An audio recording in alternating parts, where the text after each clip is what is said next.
kuma kamar yadda na gaya muku duk Allah ku daɗa samun wayewa kai ko da yaushe ana cewa masu maganin gargajiya ba sa iya ba da dose and dosage in dai cikakken mai maganin ne to abinci ke bayarwa.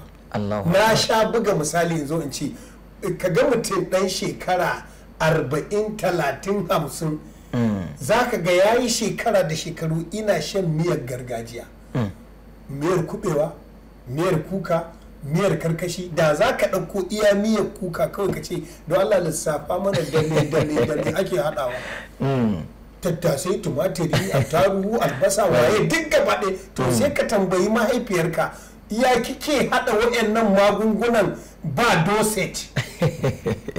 Ka gane haka ne, kimantawa ake yi saboda me jiki ne ike bukatarsa.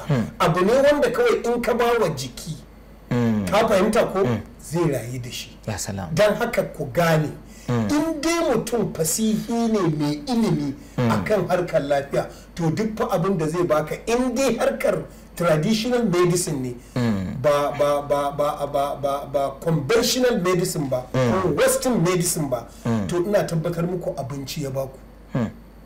Lissafinsa shi lissafin abincin ya fi karfin tunaninsa kamar yadda lissafin miyar gargajiya ta kwacewa mai yin miyar. Kawai yadda za a sa ya ɗanɗano ne amma da za a fare maka lissafin ainihin tumatiri maganin me yake, albasa maganin me take, citta maganin me take, kuka maganin me take yi, daddawa maganin me take, wallahi azim dukkanin su magani ne.